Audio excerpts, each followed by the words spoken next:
Lur, selamat datang di Ngidul Ngelebem Film Jadul. Ya apa kabar? Sehat-sehat kabeh sekeluarga ya. Balik mana ambil aku Icang PDKT pengen dekat keduluan teman ya. Setelah mengalor film Last of Us ya, yang akan terus berlanjut setiap minggunya sesuai requestan dari kalian, kali ini kita akan mengidul film drama biografi yang sangat inspiratif dan menyentuh lur, yaitu Gifted Hands tahun 2009. Bercerita tentang seorang dokter ahli bedah syaraf kelas dunia yang berhasil menyelesaikan banyak penyakit ataupun kelainan langka dengan tingkat kesulitan tinggi. Namun ternyata kehidupan dokter ini penuh lika-liku sejak kecil. Bagaimanakah kisahnya yang sangat inspiratif? Langsung aja kita ke titip-titip salam dari dulurku Reis ya. Untuk mantan istrinya yang sering nonton album film, sehat-sehat dan jaga terus anak kita, katanya Reis. Amin ya, semoga sehat-sehat semua ya lur ya. Bentar, ini di komen sama Muhammad Andre. Kenapa pisah bang Anda? Kenapa jadi kepo banget Anda Andre? Benjamin is a boy of color.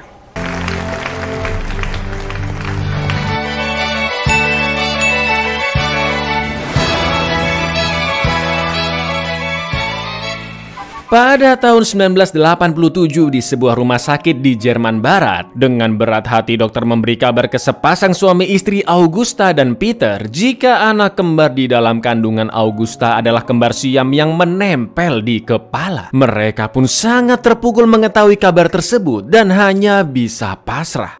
Singkat cerita, 3 bulan setelah kelahiran anak kembar siam di rumah sakit John Hopkins Amerika, seorang dokter ahli bedah syaraf bernama Ben Carson mendapat laporan tentang kondisi bayi kembar siam tersebut. Ben pun menjelaskan ke Mark sebagai pejabat rumah sakit bahwa selama ini anak kembar siam di kepala tidak ada yang berhasil dipisahkan dengan selamat, dan kalaupun operasi berhasil mungkin hanya salah satu saja yang masih hidup. Namun di lain sisi, sebagai manusia batiniah, Ben bergejolak memikirkan nasib kedua bayi tersebut. Sesuai permintaan rumah sakit, Ben pun akhirnya setuju terbang ke Jerman Barat untuk mengecek kondisinya terlebih dahulu. Dan inilah tangan berbakat. Craniopithecus twins have never both survived this operation. Nobody's ever done it. Situations like this, baby always dies. They'll spend the rest of their lives in bed on their back.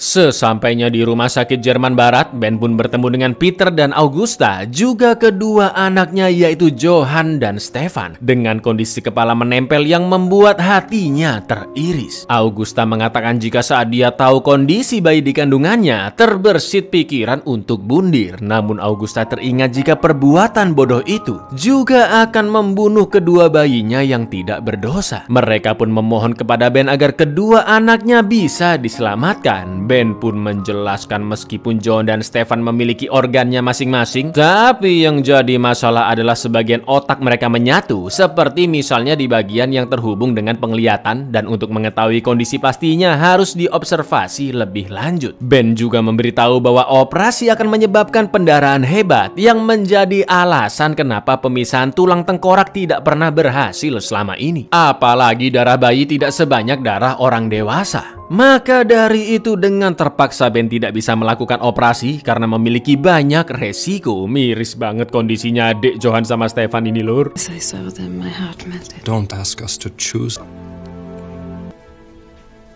To death. Why cranial separations have never succeeded. There are parts of the brain, such as the vision center. I can't risk performing this operation.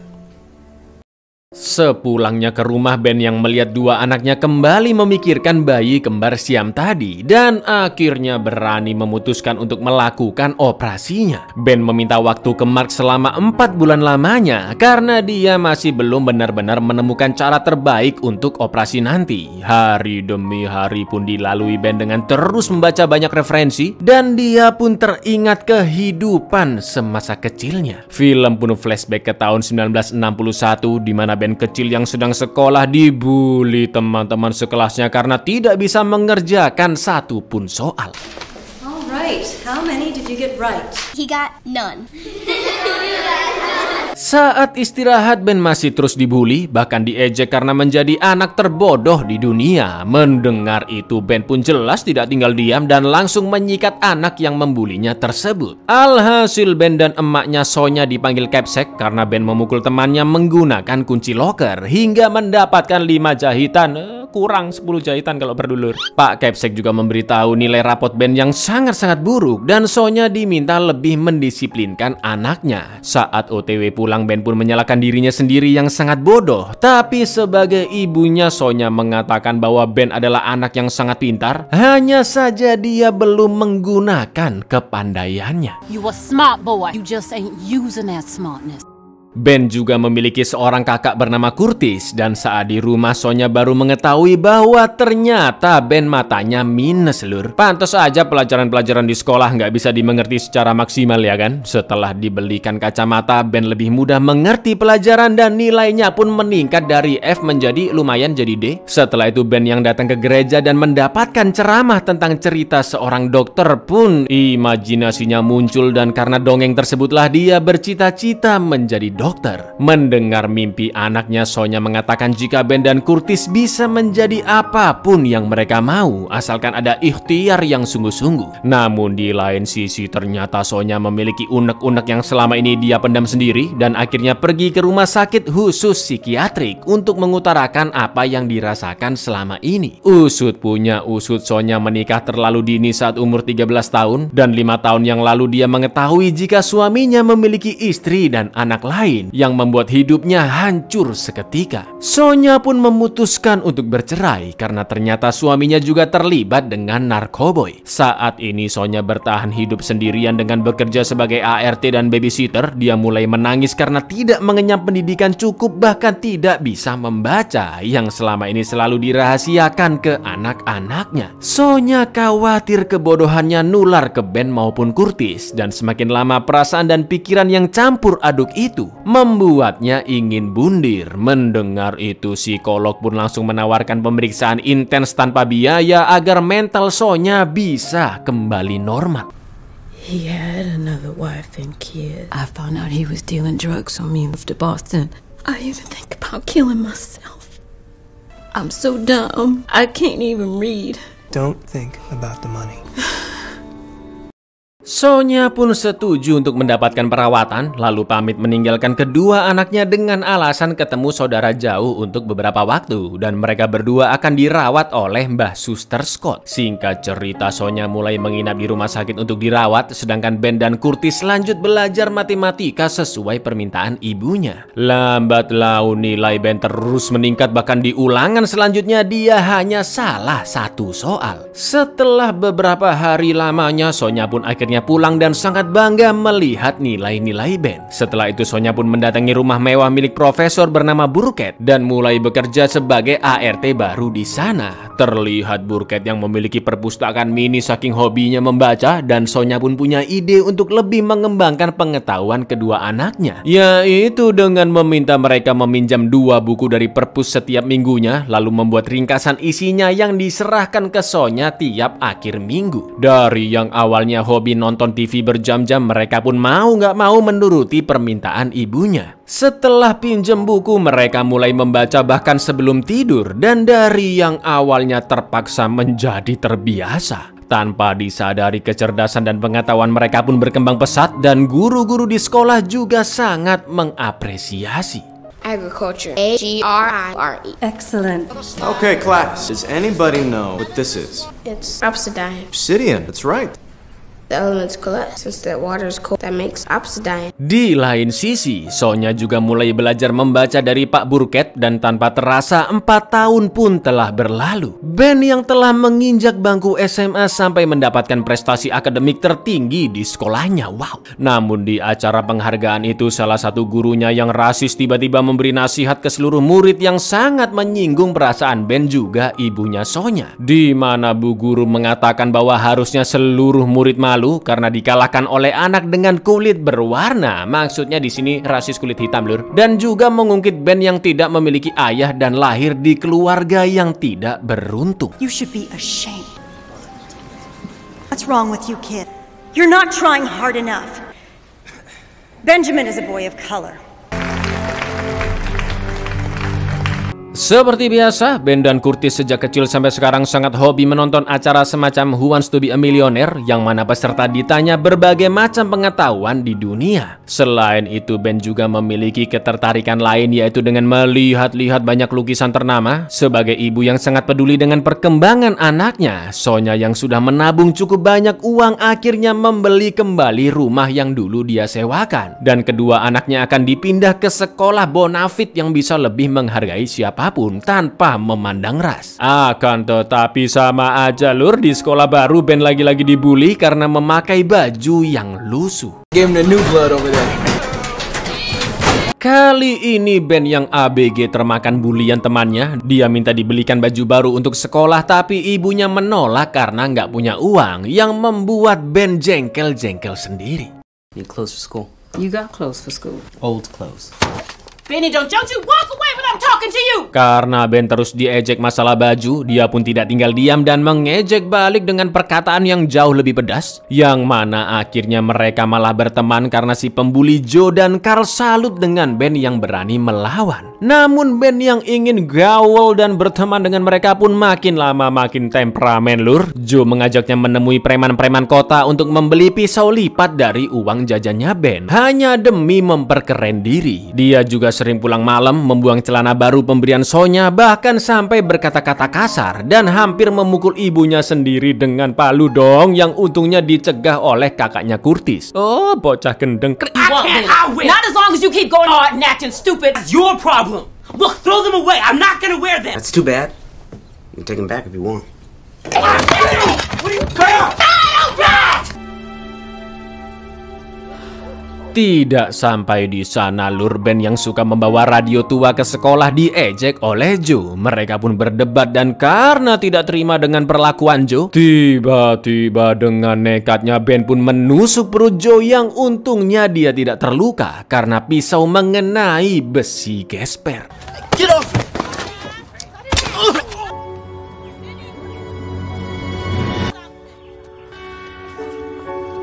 Ben pun langsung berlari pulang, saking takutnya dia dengan ketemperamenan yang sulit dikendalikan. Di dalam kamarnya, Ben pun terus berdoa agar Tuhan menghilangkan temperamen dalam dirinya dan terus memeluk kitabnya. Di titik inilah Ben berubah. Dia sadar atas perilakunya yang menyakiti banyak orang termasuk ibunya, dan akhirnya kembali ke jalan yang lurus. Lord, you have to take this temper away from me.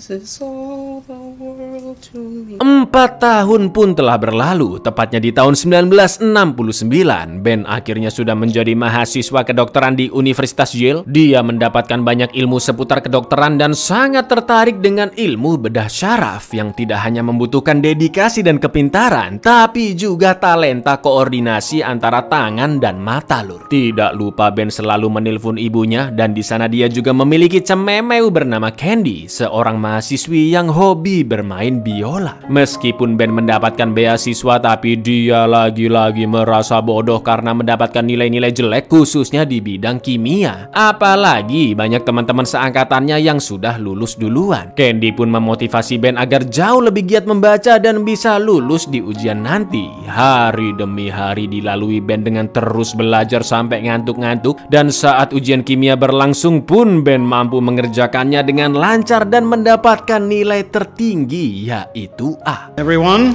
open your test booklets.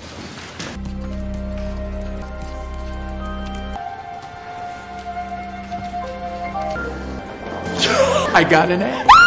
Singkat cerita, 7 tahun berlalu, kini Ben sudah menikah dengan Candy dan juga sudah lulus dengan nilai memuaskan. Lalu mencoba pendidikan spesialis bedah saraf atau magang lah gampangnya lur, di rumah sakit ternama John Hopkins, dan hanya 2 orang yang diterima setiap tahunnya. Saat diinterview oleh dokter ahli bedah saraf yang sebut saja Joko, Ben memberikan jawaban memukau yang tidak seperti pelamar-pelamar lain, dan alhamdulillahnya dia terpilih dari 125 pelamar-pelamar hebat. The fact is, there's still so many things I can't explain. It's a miracle. Do you believe in miracles? I believe we're all capable of performing miracles.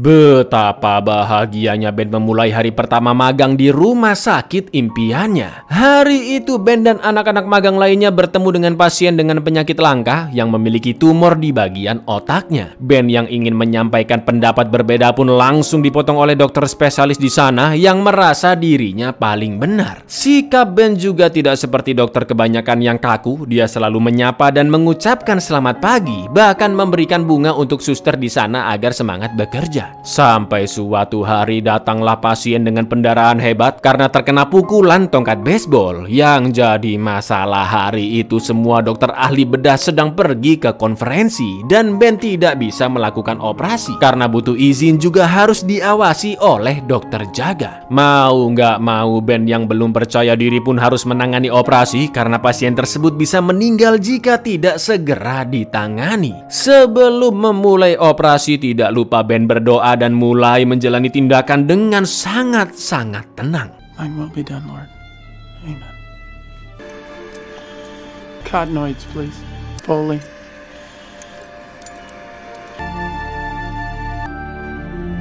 Beberapa saat setelah operasi selesai, Dr. Joko pun memanggil Ben ke ruangannya untuk diultimatum karena telah mengoperasi pasien tanpa persetujuan dan tanpa pengawasan, yang bisa membuat rumah sakit dalam bahaya hukum yang serius. Namun bukannya diberi sanksi, tapi Ben ternyata diberi ucapan selamat karena telah mengambil keputusan yang tepat dan melakukan operasi dengan baik, meskipun sebenarnya itu dilarang. Congratulate you on taking the proper action.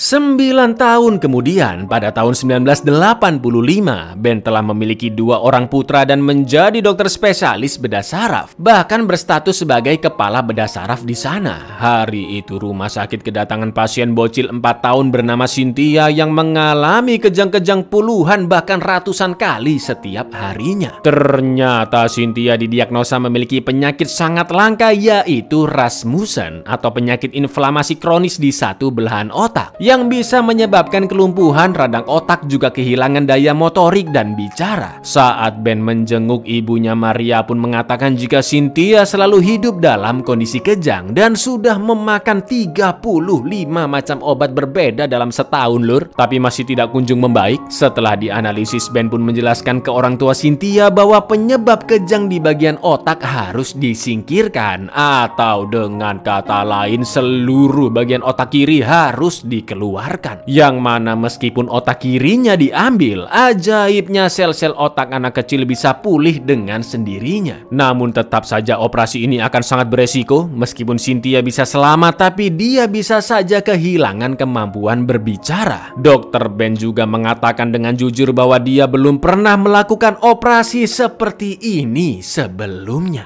The left side of the brain controls the speech area, but a child's brain has a remarkable ability to cover. How will she be able to live? It's not as bad as it sounds. It involves removing the seizure-prone part of the brain. You done one of these operations yourself? No, I have not. Di rumahnya, Ben pun khawatir apakah dia bisa menyelamatkan Cynthia. Istrinya Candy yang sedang hamil pun menenangkan Ben dan sangat yakin jika operasi suaminya esok hari akan berhasil.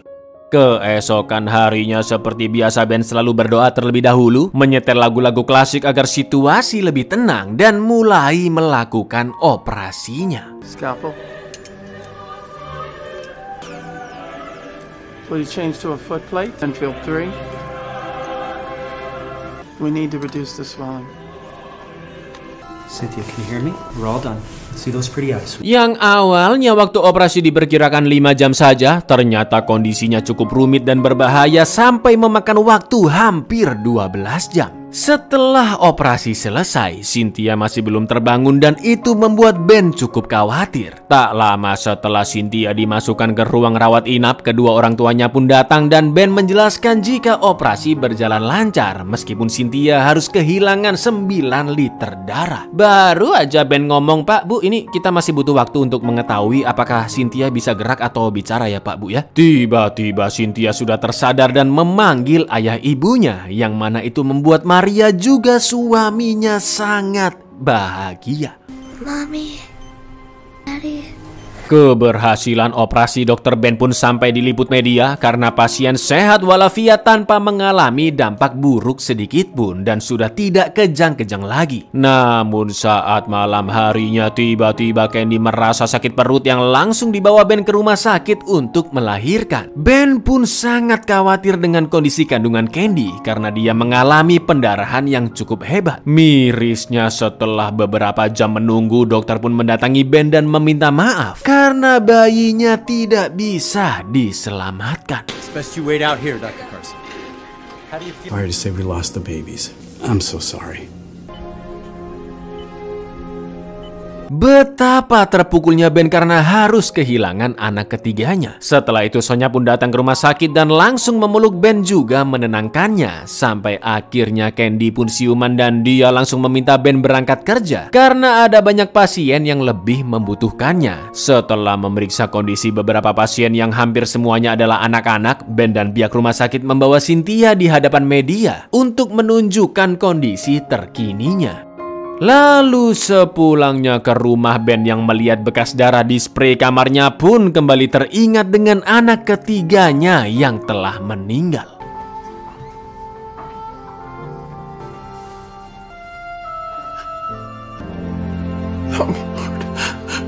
Scene pun akhirnya berlanjut 2 tahun kemudian atau seperti di awal film yang mana Ben sedang mencari cara terbaik untuk operasi kembar siam di kepala. Salah satu rekannya pun mengatakan bahwa Ben harus segera mencari solusinya karena menurutnya Ben adalah ahli bedah saraf anak-anak terbaik di dunia dan jika Ben tidak bisa menangani operasi itu maka tidak ada dokter manapun yang bisa. Ben terus mempelajari puluhan bahkan mungkin ratusan buku agar wawasannya semakin luas. Di lain sisi, Sonya yang nginep di rumah Ben pun mengatakan jika dia bangga dengan kedua anaknya. Ben menjadi dokter hebat sedangkan Curtis menjadi insinyur. Sonya yang tahu Ben masih galau karena mentok nyari solusi operasi, dia memberi kata-kata motivasi yang sering diucapkannya bahwa Ben bisa melakukan apapun yang dia inginkan dan hanya perlu melihat lebih jauh ke dalam untuk menemukan jawabannya. You just gotta see beyond what you can see. You can do this. Sure you can. But even if you fail, at least you did something. Yes, come on.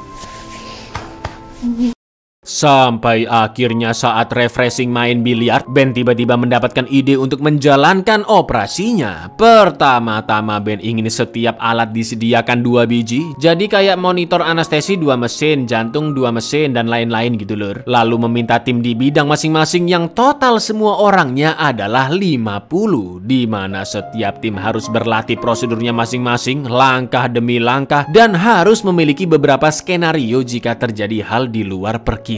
Setelah membriefing seluruh tim, tak lama kemudian Peter dan Augusta juga anak kembar siamnya Johan dan Stefan sampai di rumah sakit John Hopkins. Ben pun menjelaskan bahwa dia harus bisa membuat 2 bayi mereka tidak pendarahan, yang mana satu-satunya cara adalah dengan menghentikan jantungnya selama 1 jam lur. Saat jantung berhenti, Ben dan tim harus segera merekonstruksi semua jaringan pembuluh darah agar tidak terjadi pendarahan. Setelah mendengar penjelasan itu, mereka berdua pun setuju lalu operasi kembar siam Johan dan Stefan akhirnya dimulai pada tanggal 5 September 1987. The only way to do this is to stop their hearts. Stop that. Off the faucets. We can keep your sons from bleeding and spend that hour reconstructing all the blood vessels.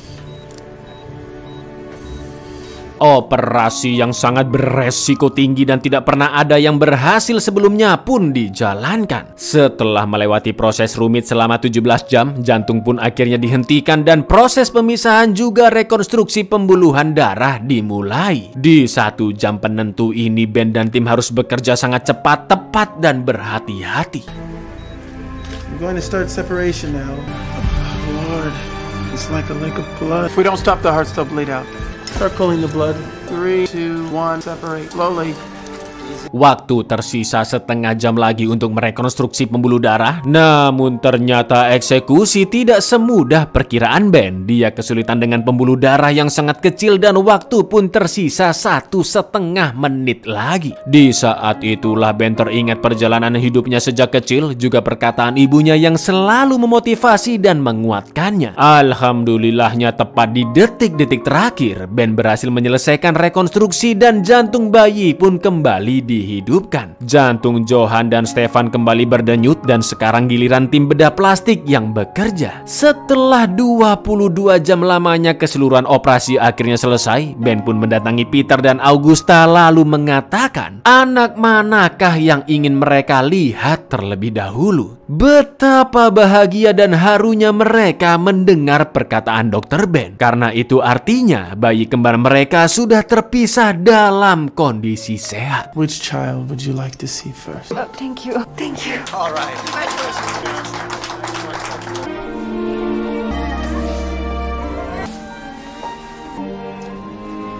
Seluruh pegawai rumah sakit, pengunjung, dan media pun memberi ucapan selamat kepada Ben, termasuk ibunya Sonya juga istrinya Candy. Sonya mengatakan jika dia selalu tahu putranya Ben bisa melakukan apapun yang dia inginkan. Di akhir film tertulis bahwa bayi kembar akhirnya kembali ke Jerman dan hidup sampai sekarang. Sejak saat itu Ben telah mengoperasi 5 bayi kembar Siam lainnya. Juga banyak anak-anak lain yang memiliki beragam penyakit berbeda. Dr. Ben Carson masih menjadi kepala ahli bedah saraf anak di RS John Hopkins. Dia dan istrinya Candy juga mendirikan yayasan beasiswa bagi siapapun yang ingin unggul di bidang akademik. I always said you can do anything else can we?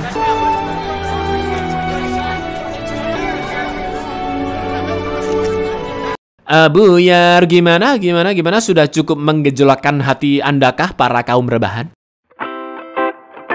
Sedikit fakta menarik tentang sosok Ben Carson yang asli lur. Dia telah melakukan banyak operasi sulit, menemukan metode pengobatan baru, banyak banget prestasi dan penghargaannya, termasuk penghargaan sipil tertinggi di Amerika, dan terakhir bahkan menjadi menteri lur. Justru kemiskinanlah yang menjadi privilege untuk Ben ya kan, ditambah lagi dengan mimpi dan dukungan penuh ibunya. Mengutip quotes dari Bapak Wayne Huizenga lur, beberapa orang bermimpi sukses sementara orang lain bangun pagi dan mewujudkannya. Jadi Anda semua jangan hanya sekedar bermimpi saja, namun wujudkanlah dengan disiplin dan konsistensi. Itu matur nuwun lur. Assalamualaikum.